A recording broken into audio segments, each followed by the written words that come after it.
Assalamualaikum warahmatullahi wabarakatuh. Kembali lagi bersama kami channel Obor Malam. Kali ini saya masih akan melanjutkan kisah kemarin, masih dengan judul penampakan dua sosok pria korban kecelakaan kereta api. Oke, langsung aja ke ceritanya. Gua dan Teddy akhirnya memutuskan untuk pulang. Sengaja gua coba telepon adik gua untuk jemput gua di rumah warga. Karena perasaan gua waktu itu, teror ini bakalan berlanjut. Apalagi Teddy kencing di mana tepat jasad korban itu berada. Namun setelah beberapa lama, telepon gua nggak diangkat sama adik gua. Gua pikir mungkin adik gua udah tertidur lelap. Akhirnya gua mencoba minta tolong kepada para warga untuk mengantar gua. Akhirnya Pak Roni dan dua orang warga lain pun ikut mengantar gua. Gua senang banget pada waktu itu. Namun nyatanya Pak Roni dan dua warga lainnya hanya mengantar sampai di gang desa. Dan untuk sampai di jalan raya, gua harus melewati sekitar 300 meter. Dan yang lebih apesnya, gua harus mengayuh sepeda gua dengan diboncengi Teddy. "Ya udah Mas, sana hati-hati," ujar Paroni dan warga lain. Iya Pak," kata gua sedikit bingung. "Ted, gimana kita pulangnya?" tanya gua ke Teddy. "Ya udah, mau kayak gimana lagi kalau udah kayak gini? Ya mudah-mudahan aja itu sosok penampakan kagak nongol lagi," ujar Teddy. "Yang penting lu jangan sampai pingsan lagi ya Ted kalau lihat penampakan," pinta gua ke Teddy. "Insya Allah enggak," jawab Teddy. Gua pun mulai mengayuh sepeda dan berdoa semoga nggak ada apa-apa. Hingga tibalah kita lewat kebun kosong itu, dan tandanya rel pun sudah dekat. "Ted, lu kok diem aja Ted? Ted, ngomong dong," tanya gua. Iya bro, udah sampai jalan ya?" jawab Teddy. Mendengar jawaban Teddy, gua yakin si Teddy ini pasti menutup mata alias merem. Gua coba bohongin aja. "Iya Ted, udah nyampe nih, udah nyampe jalan." Mendengar kata-kata gua, sepertinya Teddy langsung membuka mata. Namun ketika nyatanya belum sampai, tahu-tahu dia sontak langsung memegang baju gua. "Wih, ini masih di sini aja, belum nyampe. Lu bohongin gua lah," ujar Teddy. "Hehehe, lu sih merem sendirian, temenin gua lah. Gua juga sama takut," omong gua ke Teddy. Dari depan gua melihat seperti ada sesosok anak kecil. Kira-kira sekitar umur 12 tahunan. Sosok anak kecil itu menangis di kolong rel kereta api, kurang lebih sekitar 4 meter dari gua. Seketika gua ingat cerita Teddy ketika hendak pingsan. Dia sempat melihat penampakan sesosok anak kecil. Mendadak kaki gua yang tadinya kuat untuk mengayun pedal sepeda tiba-tiba menjadi lemas. Gua langsung turun dari sepeda karena gak kuat mengayun. Gua dorong aja sepeda sambil fokus ngelihat sosok anak kecil tersebut. Sosok anak kecil tersebut tak menampakkan wajah menyeramkan. Cuman terlihat dari wajahnya seperti sangat sedih dan agak pucat. Tapi tetap aja, namanya penampakan, gua ya tetap takut. Malam itu benar-benar dingin, sunyi, sepi. Cahaya bulan yang tadinya menyinari, kini tertutup oleh awan. Benar-benar gelap. Bahkan gua ngedorong sepeda pun jalan agak gak kelihatan. Hingga beberapa saat kemudian, tiba-tiba Teddy turun dari sepeda dan langsung lari mendahului gua. "Ted, tungguin Ted," pinta gua. Gua pun sontak, langsung mendorong sepeda dengan kencang dan mengejar Teddy. Sambil melewati penampakan sosok anak kecil gitu. Sedangkan jarak gua ke jalan raya itu sekitar 120 meteran. Namun gua rasa 120 meter itu terasa sangat panjang. Mungkin karena takut. Hingga sampailah gua ke jalan raya. Dan gua melihat Teddy tampak ngos-ngosan karena lari. "Ted, lu kenapa sih lari ninggalin gua?" tanya gua. "Penampakan itu muncul lagi," jawab Teddy. "Penampakan apa lagi sih?" tanya gua bingung. "Nih, gak lama pas gua melek, gua kan langsung megang baju lu tuh," jawab Teddy yang masih ngos-ngosan. Pas gua nengok, penampakan laki-laki itu ada di pinggir gua. Pria yang badannya kepotong jadi dua itu. Gua ngelihat penampakan itu, ujar Teddy sambil ketakutan. Sementara gua gak lihat penampakan yang dilihat Teddy. Gua cuma melihat sesosok anak kecil yang menangis di lorong rel. Singkat cerita, sampailah kita di rumah gua. Teddy memutuskan untuk menginap di rumah gua. Dia nggak berani pulang malam itu.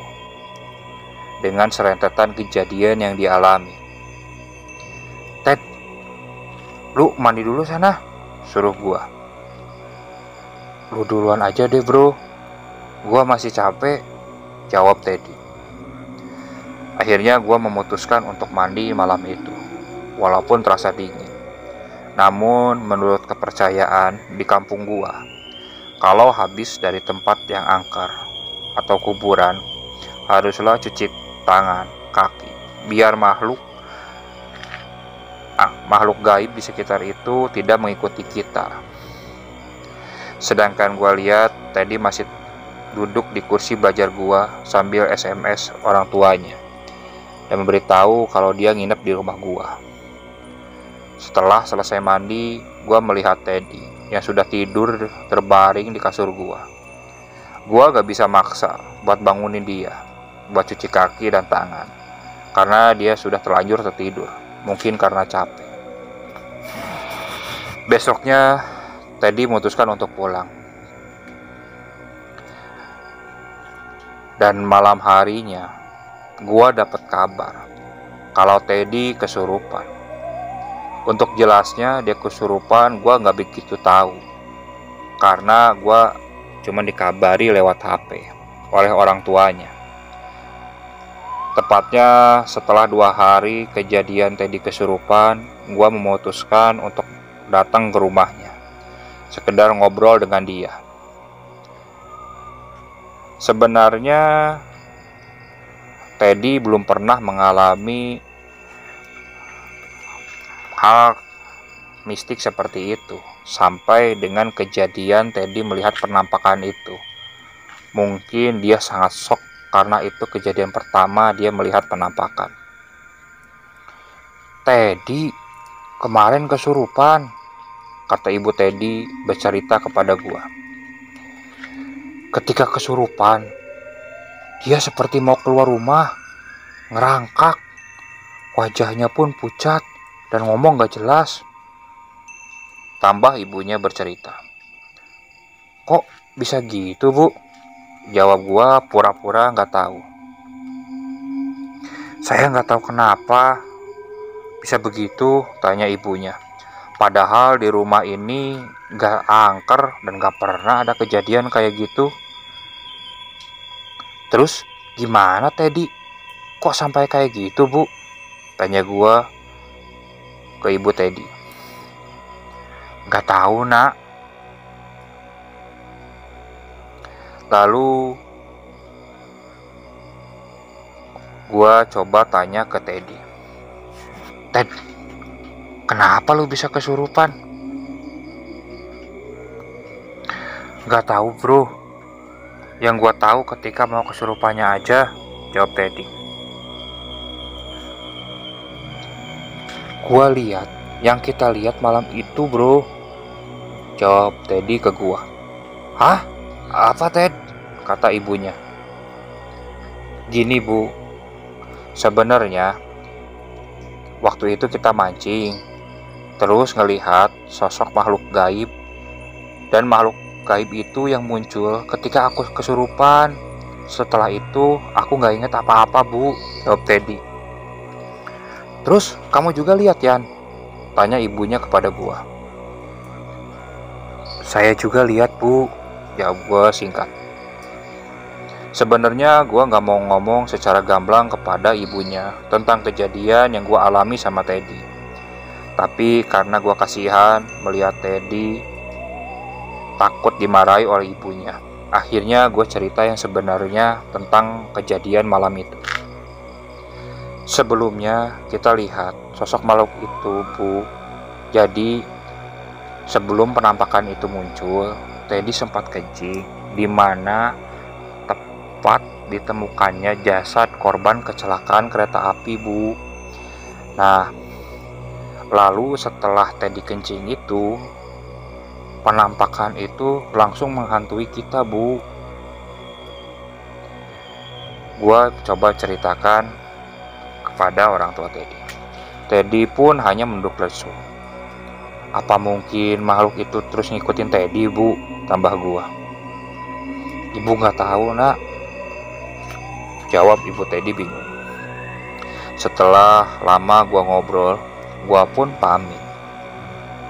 Namun dalam hati gua masih berkata, kalau rentetan kejadian ini belum selesai, sepertinya masih akan ada sesuatu yang menghantui Teddy. Dan ternyata benar. Ketika malam datang, gua ditelepon oleh orang tuanya Teddy, suruh datang ke rumahnya Teddy.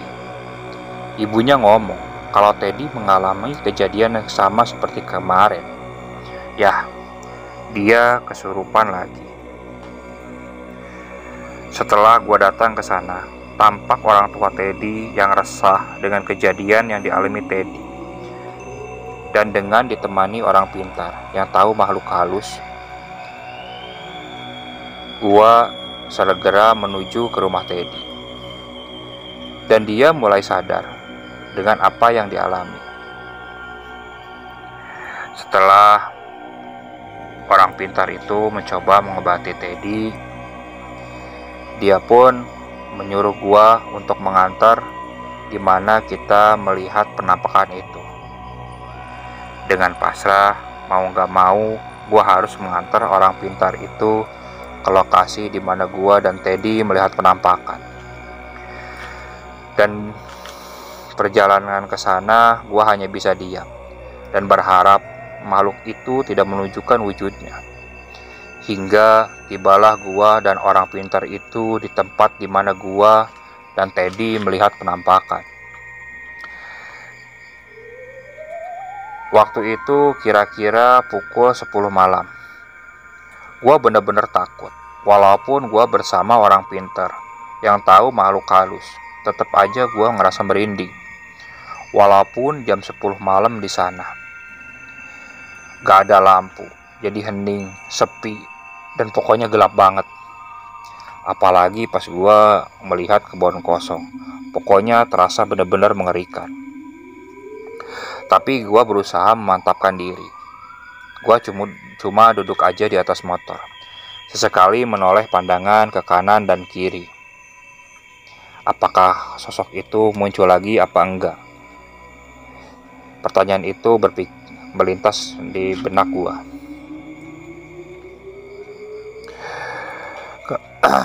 Di sebelah kanan terlihatlah ada satu rumah, namun sepertinya rumah itu tak berpenghuni. Gua ingat ketika gua mengalami kejadian pertama sama Teddy, gua pikir di rumah tersebut ada penghuninya karena waktu itu lampunya menyala. Namun kini lampu rumah tersebut gelap gulita. Oke, setelah beberapa lama, orang pintar itu mencoba mendekati di mana Teddy ditemukan tergeletak atau pingsan setelah gua menunjukkan di mana letak lokasinya. Gak lama kemudian, orang pintar itu berjalan menuju ke situ. Langsung orang pintar itu berjongkok di situ. Gua nggak tahu apa yang dikerjakan orang pintar itu. Cuman terlihat seperti ngobrol ataupun berdoa. Gua kurang tahu gambarannya seperti itu, karena gua cuma nunggu di atas motor.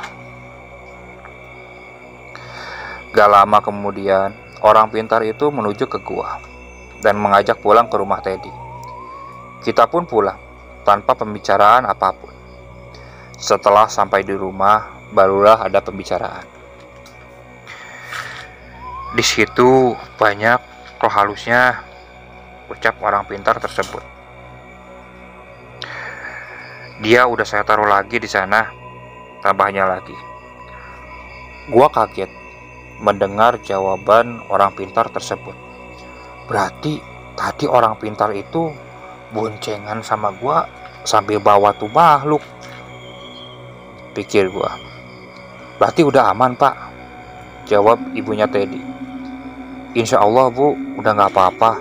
Makhluk itu memang ikut Teddy sejak dia melihat sosok hantu tersebut, jawab orang pintar itu. Di sana banyak penunggunya. Saya udah 2 kali ke situ dengan masalah yang sama, Bu, kata orang pintar tersebut. Nih, kalian lain kali jangan kencing sembarangan lagi. Kalau kalian lewat ke sana lagi nggak apa-apa, yang penting jangan kalian berbuat macem-macem.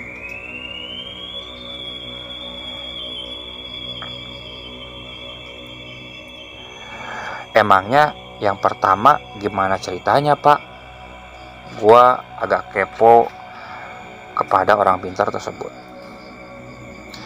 Tambah sebenarnya saya dan Teddy melihat anak kecil yang menangis di lorong rel situ, Pak, tambah gua. Anak kecil ya? Maaf, buat kejadian yang pertama Bapak gak bisa ceritain karena itu privasi dan itu aib seseorang, mohon maaf. Nah, kalau untuk masalah anak kecil, kalau biasanya kalau kalian melihat sosok anak kecil tersebut, biasanya akan terjadi kecelakaan lagi. Itu dipercayai sama orang-orang sekitar gitu. Orang pintar itu mencoba menjelaskan.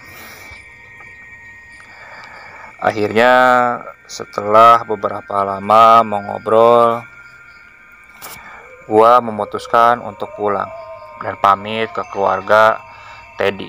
Ditambah gua lihat Teddy juga udah agak mendingan. Dan lihat dari wajahnya sudah agak segaran, tidak menunjukkan rasa takut lagi. Singkat cerita, sesampainya gua di rumah gua langsung ngobrol dengan adik gua perihal kejadian kecelakaan 2 pria yang tewas tertabrak kereta itu. Apa benar terjadi kejadian itu? Karena gua nggak tahu.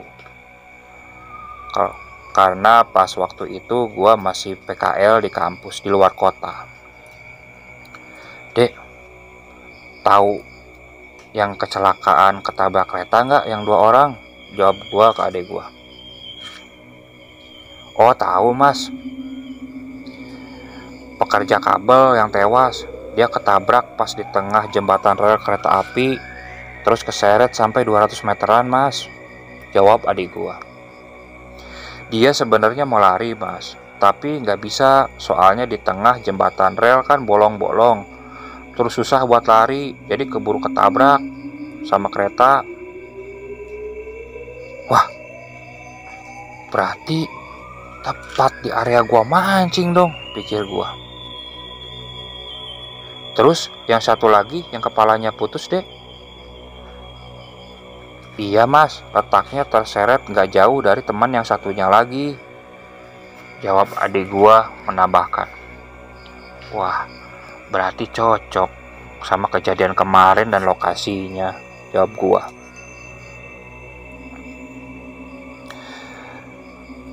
Malam kemarin, emas sempat melihat penampakan yang tewas kecelakaan itu, dek.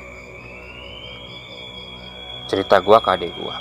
Oh, berarti yang diomongin teman aku berarti ya mas. Jawab adik gua. Mancing kan? Tambah adik gua. Kok tahu? Tanya gua. Temanku ngomong mas. Kata bapaknya yang nolong orang mancing, yang lihat penampakan korban tewas kecelakaan di jembatan kali rel. Jawab adik gua. Katanya juga lihat penampakan anak kecil mas di situ. Tambah adik gua. Emang siapa nama bapaknya? Tanya gua. Saya yang menolong gua waktu itu Pak Roni dan 2 warga lain, serta 3 pemuda yang menolong gua juga. Kata orang desa di sana, kalau ada yang lihat penampakan anak kecil yang menangis itu, tandanya mau ada kecelakaan lagi mas. Tambah adik gua. Gue juga dengar pernyataan itu dari orang pintar tadi yang mengobati Teddy. Hampir sama ada omongannya. Kalau nama bapaknya, aku kurang tahu mas. Cuman teman akunya sering main ke sini, namanya Randi. Tambah adik gue. Apa mungkin akan ada kecelakaan lagi? Pikir gue dengan membandingkan karena munculnya sosok anak kecil tersebut. Tapi gue gak terlalu peduli mau ada kecelakaan lagi apa enggak. Cuman gue masih bersyukur rentetan kejadian mengerikan itu sudah berakhir. Dan gue gak mau mengalami hal mengerikan seperti itu lagi. Namun ada suatu hal penasaran. Gue masih penasaran sama sosok anak kecil menangis itu dan satu rumah yang di dekat rel itu. Akhirnya 3 hari kemudian gua coba main ke kampung di mana tempat Pak Roni berada. Gua kesana menuju teman adik gua yang bernama Randi. Dan ternyata bapaknya tahu cerita tentang rumah itu dan menceritakan kejadiannya. Konon kabarnya di sepanjang jalan setelah lorong rel yang itu biasa ada makhluk gaib yang menjual dagangannya seperti pasar tiban. Pasar tiban itu adalah pasar dadakan yang biasanya diadakan di pinggir jalan kampung setiap malam. Sebenarnya banyak cerita nyata yang dialami warga di situ. Dari mulai rumah yang rumah satu-satunya di pinggir rel itu. Nah kebetulan rumah itu yang gue ingin tahu. Karena ketika kejadian yang gue alami sama Teddy, lampu rumah tersebut nyala seperti ada orang di dalam. Namun ketika gua sama orang pintar itu ke situ, rumah tersebut sangat gelap, seperti tak berpenghuni. Akhirnya ayahnya Randi menceritakan kalau sebenarnya Penghuni dari rumah tersebut sering diteror oleh makhluk gaib penunggu rel tersebut. Terornya itu bertubi-tubi, hingga akhirnya penunggu rumah tersebut meninggalkan rumah tersebut. Rumah tersebut milik Pak Karso dan istrinya Bu Indah, serta satu anaknya yang masih kecil. Pak Karso teman kerjanya Pak Randi, yang ternyata menolong gua. Makanya Pak Randi tahu banyak hal tentang kejadian yang dialami Pak Karso. Pak Karso sering mendengar suara orang minta tolong di sekitar rumahnya. Suara ketok-ketok di belakang pintu rumahnya. Suara wanita yang menjerit, hingga suara raungan lelaki. Dan dari kata dia, kalau mendengar atau melihat anak kecil yang menangis, pasti ada korban kecelakaan di situ. Salah satu pengalaman yang menakutkan yang dialami oleh Bu Indah, istri Pak Karso, ketika dia dihantui sosok penampakan seorang wanita yang wajahnya remuk selama 3 hari berturut-turut. Hingga akhirnya dia meninggalkan rumahnya, anaknya. Anaknya juga mengalami hal yang aneh. Dia sering bermain dengan orang lain, padahal sendirian. Sering juga setiap malam, anaknya nggak bisa tidur karena menangis seperti melihat sesuatu yang aneh. Apalagi Pak Karso bekerja sebagai security di sebuah pabrik. Hal itu tersebutlah yang membuat istrinya nggak betah dengan teror makhluk halus tersebut. Karena mau nggak mau, istrinya harus ditinggal malam-malam sendirian. Hingga pada suatu kejadian di malam hari. Tok, tok, tok. Nampaklah suara dari luar pintu rumah. Tapi karena Ibu Indah merasa dirinya hanya dengan anak kecil, dia nggak mau membukanya. Takutnya ada sesuatu yang mau berbuat jahat. Akan tetapi suara tersebut terus terdengar, hingga sampai terdengar suara minta tolong. "Mbak, tolongin saya, Mbak," pinta salah satu suara tersebut di luar. "Tolong, Mbak." Suara tersebut terdengar memelas. Dengan wajah yang bingung sekaligus khawatir, Bu Indah membuka gorden jendela pintu rumahnya. Dia ingin tahu siapa suara yang minta tolong tersebut. Tapi setelah Ibu Indah membuka gorden jendela depan, dia tidak menemukan orang tersebut. Dia enggan membuka pintu pada waktu itu. Setelah beberapa menit kemudian, nampak terdengar suara minta tolong seperti yang terdengar sebelumnya. Kali ini suara tersebut terdengar di belakang rumahnya. Dengan berarti suara tersebut di sekitar rel kereta api. Sedikit rasa penasaran tentang siapa sosok yang minta tolong itu. Dia pun mengintip di lubang bagian pintu belakang. Alangkah terkejutnya. Dia melihat sosok wanita yang wajahnya berdarah. Dan sepertinya sosok itu melihat apa yang dilakukan Ibu Indah. Sosok wanita tersebut seperti melihat sebuah lubang di pintu belakang rumah tepat Bu Indah melihat sosok wanita tersebut. Dan gak lama kemudian, terdengarlah suara wanita yang cekikikan.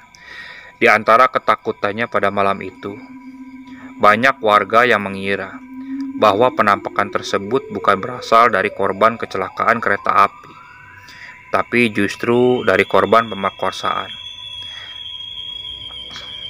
Dari kejadian teror yang terus-menerus, akhirnya Pak Karso dan keluarganya enggan tinggal di situ. Dulu waktu gua dan lihat penampakan dengan Teddy, Pak Karso masih tinggal di situ. Tapi dia takut untuk menolong gua. Karena dia pikir kalau menolong gua dan Teddy, takutnya dia yang malah balik terus-terusan diteror oleh dua sosok laki-laki korban kecelakaan tersebut. Cerita Pak Karso ke Pak Randi waktu itu. Nah, setelah Pak Randi menceritakan tentang rumah itu, akhirnya gue gak terlalu penasaran. Tidak berapa lama, gue pamit ke Pak Randi untuk pulang ke rumah. Karena gue gak mau sampai pulang malam hari. Takutnya gue malah nemuin penampakan serem lagi. Oke, sekian untuk cerita kali ini. Mohon maaf apabila masih banyak kesalahan dalam pembawaan cerita. Tetap support channel Obor Malam. Untuk kritikan dan sarannya silahkan kalian cantumkan di kolom komentar. Oke, assalamualaikum warahmatullahi wabarakatuh.